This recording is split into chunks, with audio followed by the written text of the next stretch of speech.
And smartphone data traffic over Wi-Fi has been around for years, but now with carrier-class Wi-Fi calling, we can expect a great deal of smartphone voice traffic to also move over to Wi-Fi. So what does this mean for the industry and the markets as competing factors exist between over-the-top players and mobile network operators? Here to tell us much more about Wi-Fi calling is Josh Long. He's Senior Director of Marketing for T-Mobile USA and also responsible for repositioning T-Mobile's Wi-Fi calling product. And Josh, welcome to the program. Thank you very much, Abe. It's a pleasure to be here. It's a pleasure to have you.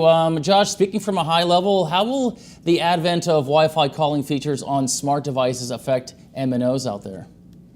Well, thanks. That's a good question, Abe. And as a reminder, we've been at this for a while. We've offered Wi-Fi calling to our customers for just shy of a decade, and we've had it on smartphones for about that long as well. So the biggest thing to think about as an MNO going into Wi-Fi calling is how to use that service as a differentiator. From T-Mobile's standpoint, we consider ourselves a mobile internet company, and that means offering our customers the best available connection, whether it's our great cellular network or if the service is available over Wi-Fi, making it as seamless as possible for customers to get access that way. So it's getting customers aware of the feature, putting it on phones in the first place, and then messaging the benefit to them. So for instance, if a customer wants to be able to use their phone in a basement where cellular networks don't reach and there is Wi-Fi, Wi-Fi calling is a perfect solution.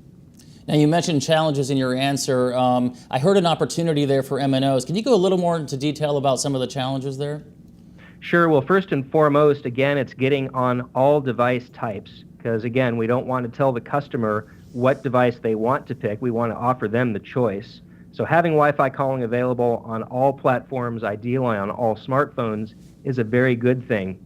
And then the second piece of that really is giving visibility to the service, so driving awareness. Now, it's a challenge because on the one hand, you want a seamless entry point for the customer. You don't want them to have to think about using Wi-Fi calling. On the flip side, you want it to be as effortless as making a cellular call.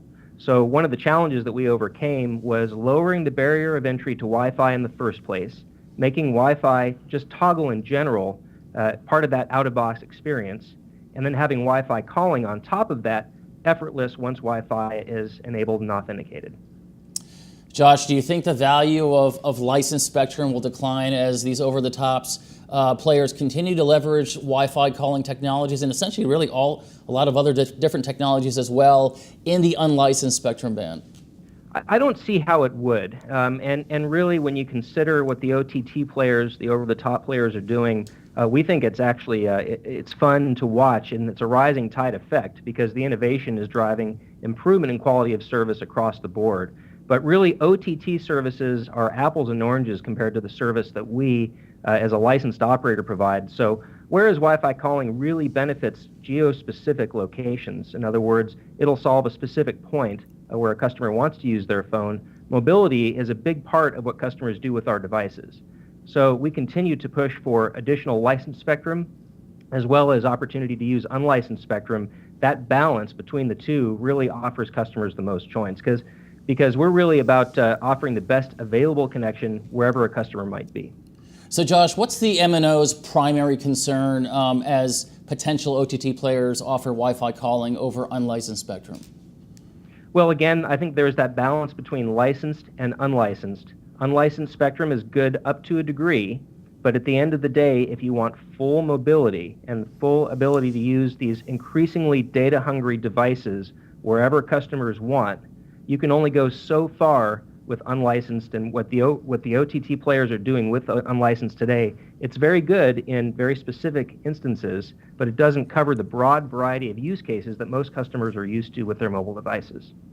Josh, as you know, you're a speaker at on one of the sessions or tracks at TIA's Network of the Future conference. Again, as you know, that's on June 2nd through 4th. Can you tell us more about that track and how it relates to Wi-Fi or Wi-Fi calling?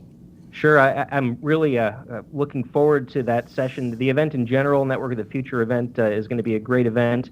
Specific to the Next Gen Mobile Net sessions, it's always interesting to see what our competitors and what our service partners are bringing to bear as this space is evolving so rapidly. So while we were a progenitor of Wi-Fi calling, we've been at this for a while, but looking at how Wi-Fi calling and the advance of VoLTE and where LTE is going in general, just seeing what's out there in the ecosystem and rolling around and what the competition and what our partners are doing, that's a huge opportunity for us. Josh, it's great to have you on the program, one of the pioneers of Wi-Fi calling. Guess we'll see you down in June in Dallas. Grateful for the opportunity, Abe. Thanks again. Thanks to you. Thank you. And to our audience, for more information about TIA 2015 Network of the Future Conference and how to register for that, go to TIA2015.org. So long.